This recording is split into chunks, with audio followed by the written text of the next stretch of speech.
Hi viewers, welcome to our channel. ప్రస్తుతం మనతో పాటు సీనియర్ జర్నలిస్ట్ దాము బాలస్తా అన్నారు. వాడితో మాట్లాడదాం.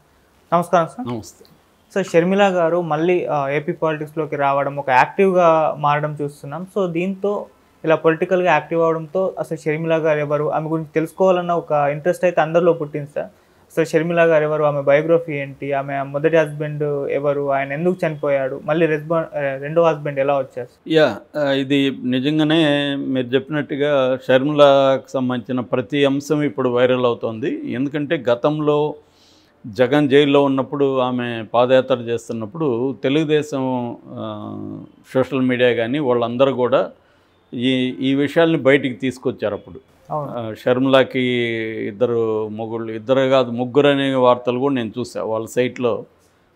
వాళ్ళ తెలుగుదేశానికి సంబంధించిన కొన్ని సైట్లలో ఆమెకు ముగ్గురు టీనేజ్ ఉన్నప్పుడు ఒక మ్యారేజ్ జరిగింది, రెండో మ్యారేజ్ వాళ్ళ మేనమామతో జరిగింది, మూడో మ్యారేజ్ ఇతనితో అనిల్తో జరిగింది అని వాళ్ళు ట్వీట్లు అవన్నీ ఉన్నాయి పోస్టులో. అది కూడా ఈ రెండో మ్యారేజ్లో వాళ్ళ మేనమామని కూడా చంపేశారు, అది యాక్సిడెంట్ అని చెప్తున్నారు, కానీ అది కూడా లేపేశారు వీళ్ళని కామెంట్లు, దాని మీద జోకులు అవన్నీ ఉన్నాయి. సో ఇప్పుడు ఏంటంటే అప్పట్లో అది తీసుకొచ్చారు. ఇప్పుడు తెలుగుదేశం వాళ్ళు దీని మీద చేయట్లేదు. ఎందుకంటే ఇప్పుడు తెలుగుదేశంతో ఆమె అనుకూలంగా ఉంది, తెలుగుదేశానికి ఆమె అవసరం ఉంది. జగన్కి వ్యతిరేకంగా షర్మిలను ఉపయోగించుకోవాలని అవసరం తెలుగుదేశానికి ఉంది. ఆ రకంగా ఆల్రెడీ వైసీపీ కూడా షర్మిలని ఆంధ్రప్రదేశ్లో దించడమే చంద్రబాబు కుట్ర అని ఓపెన్గానే చెప్తున్నారు. సజ్జల మొన్న ప్రెస్ మీట్లో కూడా ఓపెన్గా కాంగ్రెస్తో కుమ్మక్కైన చంద్రబాబు షర్మిలని రంగంలోకి దించాడు, అతను గెలుస్తాడనే చంద్రబాబుకు నమ్మకం లేదు, అందుకని షర్మిలని ఇప్పుడు మా కుటుంబాన్ని చీల్చి షర్మిలని మా మీద ప్రయోగిస్తున్నారు అనేది ఆల్రెడీ వాళ్ళు చెప్తున్నారు. ఓకే, ఈ కాంటెక్స్లో జనసేన వాళ్ళు కొంత వైరల్ చేస్తున్నట్టే కనబడుతుంది. ఎందుకంటే జగన్ పదే పవన్ కళ్యాణ్ 3 పెళ్ళిళ్ళు చేసుకున్న దాని మీద మాట్లాడుతున్నాడు. సో దానికి పోటీగా షర్మిల కూడా 3 పెళ్ళిళ్ళు చేసుకోలేదా అన్నది వాళ్ళు తీసుకురాబోతున్నట్టు కనబడుతుంది. కానీ మనకున్న సమాచారం కానీ విజయమ్మ రాసిన ఆటోబయోగ్రఫీ బుక్ నాలో నేను అనే ఆటోబయోగ్రఫీ రాసిందామె, దాంట్లో చెప్పింది. కానీ అన్నీ ఏమంటే ఆమెకు 3 పెళ్ళిళ్ళు అయితే లేదు, 2 పెళ్ళిళ్ళే. ఆ 2 పెళ్ళిళ్ళు ఏందనేది మనం ఆల్రెడీ బయోగ్రఫీలో చెప్పుకున్నాం డీటెయిల్గా. బట్ ఇప్పుడు ఫస్ట్ హస్బెండ్ గురించి మనం డీటెయిల్గా చెప్పుకోలేదు. సో ఆ యాంగిల్లో నేను చెప్తాను. యాక్చువల్గా ఏంటంటే విజయమ్మకి ఇటు రవీంద్రనాథ్ రెడ్డి ఇంకొక మేయర్గా పనిచేశాడు, కడప మేయర్గా. రవీంద్రనాథ్ రెడ్డి ఆయన పాపులర్. వాళ్ళ తమ్ముడు ఉన్నాడు చంద్రప్రతాప్ రెడ్డి, అబ్బాయిని చందు అని పిలుస్తారు వాళ్ళంతా. సో అతను మేనమామ. అతను విజయమ్మ వాళ్ళ అమ్మ ముందు నుంచి కూడా షర్మిలని నా కొడుక్కి చేసుకుంటాను అని అనుకున్నారు. విజయమ్మ కూడా దానికి రెడీగా ఉన్నారు. ఈవెన్ వైఎస్ కూడా ఓకే అనుకున్నారు. వాళ్ళ ఇంట్లోనే పాప అంటే జనరల్గా వైఎస్ ఫ్యామిలీలో ఏంటంటే అక్కడక్కడే పెళ్ళిళ్ళు జరుగుతుంటాయి. సో అలాగా అనుకున్నారు చేసుకుందామని. అయితే షర్మిలకి ఇంట్రెస్ట్ లేదు. షర్మిల ఏంటంటే బ్రదర్ అనిల్, అప్పటికి బ్రదర్ అనిల్ కాదు, అతని పేరు మురుసుపల్లి అనిల్. అతని పేరు మురుసుపల్లి అనిల్. వాళ్ళ సంప్రదాయ బ్రాహ్మణ కుటుంబం. సో మురుసుపల్లి అనిల్తో ప్రేమలో ఉంది. కానీ వీళ్ళు ఏమో తనతో పెళ్లి చేయాలనుకున్నారు. ఈ కాంటెస్ట్లో ఆ అమ్మాయి మీద ఇండైరెక్ట్గా ప్రెజర్ పెరుగుతుంటే ఒకరోజు భోజనం చేస్తున్నప్పుడు నాన్నతో అనిల్ గురించి చెప్పింది. సో ఇట్లా నేను అనిల్ అని అతను లవ్ చేస్తున్నాను నాన్న, అతన్ని పెళ్లి చేసుకుంటాను అంటే ఆయన కూల్గానే అడిగారు ఎవరు అతను, ఏం చేస్తాడు, అది ఇదంటే అతను ఇట్లా బ్రాహ్మణ అది అంటే కొంచెం వైఎస్ఆర్కి కంగారు మొదలైంది. ఎందుకంటే వైఎస్ఆర్కి కొడుకు కంటే కూడా కూతురు అంటే చాలా ఇష్టం చిన్నప్పుడు. ఎందుకంటే చాలా చల్లమంటారు మామూలు తమిళ్లో, అటువంటి చల్లకుట్టి అంటారు. అటువంటి ఒక చల్లకుట్టి అనమాట ఈ అమ్మాయి. రోజు ఆయన బయటికి వెళ్ళేటప్పుడు కూడా 100 ముద్దలు ఎంచి పెట్టించుకునేవాడు ఈ అమ్మాయి దగ్గర. అట్లాగే ఇంకొక ఇన్సిడెంట్ కూడా రాసింది విజయమ్మ. అదేంటంటే వైఎస్ఆర్కి స్మోకింగ్ హ్యాబిట్ విపరీతంగా ఉండేది. ఆయన ఎన్ని రకాలుగా ఆయన ట్రై చేసినా మానలేదు. అదే సమయంలో షర్మిలకి చిన్నప్పుడు గోర్లు గోరికి అలవాటు ఉండేది. సో ఈయన గోర్లు గోరికి అలవాటు మానమ్మ అన్నప్పుడు ఆ అమ్మాయి నువ్వు సిగరెట్లు మానితే నేను మారుతానని చెప్పింది. దాంతో ఈయన కూతురు దగ్గర అది మాన్పించడం కోసమే దాదాపు 6 నెలలు కష్టపడి సిగరెట్లు మానేశాడు. దాంతో ఇంకా అమ్మాయి కూడా మానేసింది. అలాంటి ఒక అనుబంధం వాళ్ళిద్దరి మధ్య ఉంటుంది. ఫోటోల్లో చూస్తే కూడా మనకి ఎంతసేపు షర్మిల నాన్నతోనే ఉండడం, నాన్న పక్కన కూర్చోవడం ఇలాంటివే కనిపిస్తుంటాయి. ఈయన పాప్స్ అని పాప అని పిలిచేవాడు. సో అలాగా వాళ్ళిద్దరి మధ్య బంధం ఉంది. ఆమె రాసింది కూడా వైఎస్ఆర్ షర్మిలని ప్రేమతోనూ జగన్ని బాధ్యతతోనూ పెంచాడని కూడా రాసింది ఆమె. సో అలాంటి కాంటెక్స్ట్లో ఈ అమ్మాయి బ్రాహ్మణాన్ని పెళ్లి చేసుకొని సంప్రదాయ బ్రాహ్మణ కుటుంబంలో, వీళ్ళదంతా క్రిస్టియన్ కుటుంబం. ఇప్పుడు దాంట్లో వెళ్ళిపోతే ఈ అమ్మాయి ఇబ్బందులు పడుతుంది అక్కడ. రెండోది వీళ్ళ మొత్తం ఫ్యామిలీ కూడా దూరం అయ్యే అవకాశం ఉంది. ఇంతమంది ఫ్యామిలీని దూరం చేసుకొని నువ్వు అక్కడ ఎలా సుఖపడతావు, రెండోది నువ్వు ఆ కల్చర్కి ఎలా అలవాటు అవుతావు అనేది ఆయన ప్రశ్నించాడు. కానీ ఈ అమ్మాయి లేదు, అతను అనిల్ నేనంటే చాలా ఇష్టం, బాగా చూసుకుంటాడు, అది ఇదని చెప్పింది. ఈయనకేందంటే ఇంకా వీళ్ళు మెచ్యూరిటీగా ఆలోచించట్లేదు, ప్రాక్టికల్ ప్రాబ్లమ్స్, ఒక ఇన్పాచ్యుయేషన్తో ఈ అమ్మాయి డిసైడ్ అయిందనేది వైఎస్ఆర్కి ఉండే, సహజంగా తండ్రికి ఎవరికైనా ఉండే ఇదే ఆయనకి కూడా ఉంది. దాంతో ఆయన గట్టిగా వ్యతిరేకించాడు, పెళ్లి చేసుకోవద్దని, చందునే చేసుకోమని ప్రెజర్ పెరిగింది. దాంతో వాళ్ళిద్దరి మధ్య గ్యాప్ వచ్చేసి దాదాపు 2-3 ఏళ్ళు వాళ్ళు మాట్లాడుకోవడం కూడా తగ్గించేశారు. అది బాగా ఇబ్బంది అయిపోయింది ఇంట్లో.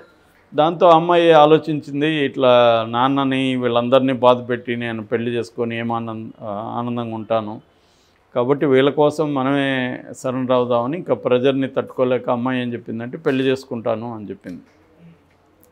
దాంతో వాళ్ళు ఇంకా ఒప్పుకునిందే చాలు అన్నట్టు చాలా స్పీడ్గా వీళ్ళిద్దరికి పెళ్లి చేసేసారు, ఈ చంద్రప్రతాప్ రెడ్డి అండ్ షర్మిలకి. ఆ ఫోటోలు కూడా మనం నెట్లో చూడొచ్చు. సో ఇప్పుడు దాని తర్వాత ఈ అమ్మాయి కాపురం పోలేదు.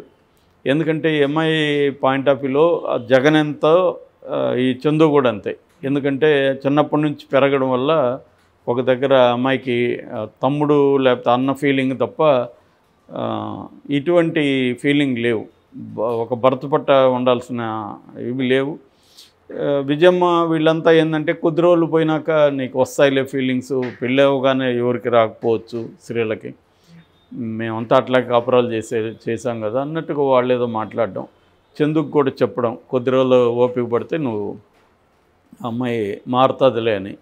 అలా మారిన కేసులు కూడా చాలా ఉంటాయి మామూలుగా. అంటే విధి లేదనుకున్నప్పుడు వాళ్ళు ఇంకా ఇంతే మన లైఫ్ అనుకున్నప్పుడు మార్చుకునేస్తారు. కానీ షర్మిల కొద్దిగా స్ట్రాంగ్ క్యారెక్టరు, రెండోది అమ్మాయికి ఒక స్ట్రాంగ్ లవ్ ఉంది, లవ్ లేకపోయినా అడ్జస్ట్ అయిపోయి ఉండదేమో. సో దాంతో ఆమె విరమించుకుంది, పోవడం, ఇంటికి పోలేదు. దాంతో వీళ్ళు ఇంకా ఎప్పటికి కలిసే పరిస్థితి లేదని అర్థమైంది. వైఎస్ఆర్ కూడా బాధపడ్డాడు నేను తప్పు చేశాను అని. దాంతో చందు లైఫ్ని కూడా వేస్ట్ చేశామని చెప్పి అవతల నుంచి వాళ్ళ మదర్ వాళ్ళు కూడా ప్రెజర్ పెడుతున్నారు.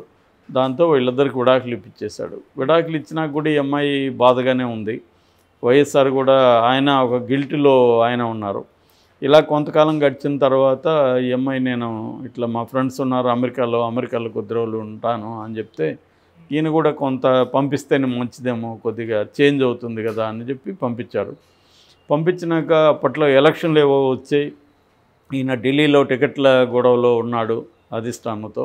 ఆ టైంలో అమ్మాయి ఢిల్లీకి ఫోన్ చేసి నాన్నతో ఇలా నేను అనిల్ని పెళ్లి చేసుకున్నాను అమెరికాలో అని ఒక బాంబు పేల్చింది. దాంతో ఆయన షాక్ అయిపోయాడు, ఒక క్షణం మాట రాలేదానికి.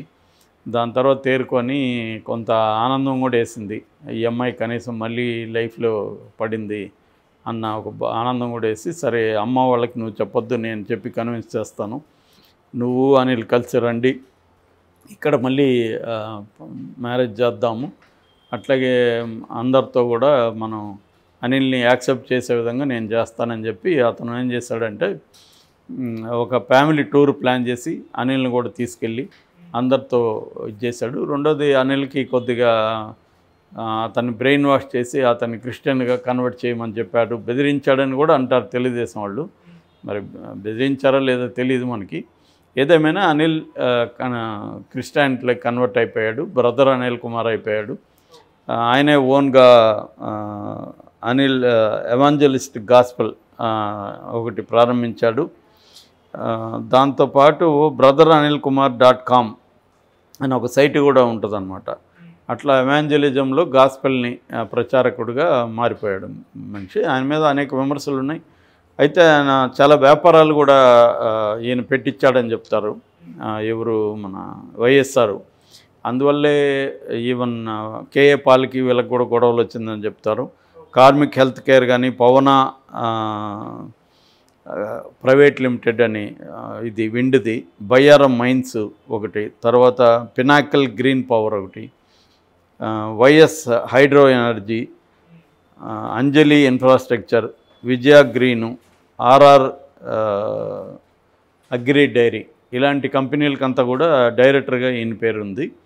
సో ఈయన చాలా వ్యాపారాల్లో కూడా సక్సెస్ అయ్యాడు. అటు రిలీజియన్ దీంట్లో కూడా బ్రదర్ అనిల్ కుమార్ అంటే వెరీ పాపులరు. ఇతనేమో ప్రతాప్ రెడ్డి ఏమో 2007లో అతనికి తర్వాత పెళ్లి చేశారు. అంటే అనిల్కి కూడా రెండో పెళ్ళి షర్మిల. అనిల్కి కూడా మొదటి పెళ్ళి వేరే వాళ్ళతో అయింది, రెండో పెళ్ళి షర్మిల. ఆ అమ్మాయికి కూడా విడాకులు ఇచ్చారు ఫస్ట్ వైఫ్కి. ఇక ఈ ఫస్ట్ హస్బెండ్ చంద్రప్రతాప్ రెడ్డి యోగి సినిమాకి కూడా ప్రొడ్యూసరు. మన వినాయక్ డైరెక్షన్లో ప్రభాస్ చేసిన యోగి సినిమా ఉంది, కన్నడ రీమేక్, దానికి ప్రొడ్యూసర్ అతను. వీళ్ళ అన్న మెయిన్ ప్రొడ్యూసరు రవీంద్రనాథ్ రెడ్డి, ఇతను కో ప్రొడ్యూసర్గా ఉన్నాడు. దాని తర్వాత 2007లో కర్ణాటకలో షిమోగా నుంచి బెంగళూరు వస్తుంటే పెన్న సముద్రం అనే ఊరు దగ్గర యాక్సిడెంట్ అయ్యి చనిపోయాడు ఆయన. సో దాన్ని 2007లో చనిపోతే 2012లో తెలుగుదేశం వాళ్ళు అది హత్య అన్నట్టుగా క్రియేట్ చేశారు. కానీ దానికి వాళ్ళని ఆయన హత్య చేయాల్సిన అవసరం వీళ్ళకి ఏముంటుంది? అప్పటికే పెళ్ళిళ్ళు అయిపోయినాయి. ఈమెకి అనిల్తో పెళ్ళి అయింది 95లో పెళ్ళి అయితే ఆల్రెడీ 12 years అయిపోయింది. ఇప్పుడు అతన్ని చంపాల్సిన అవసరం ఏముందో ఎవరు చెప్పలేదు, ఓన్లీ పుకారు క్రియేట్ చేస్తున్నారు.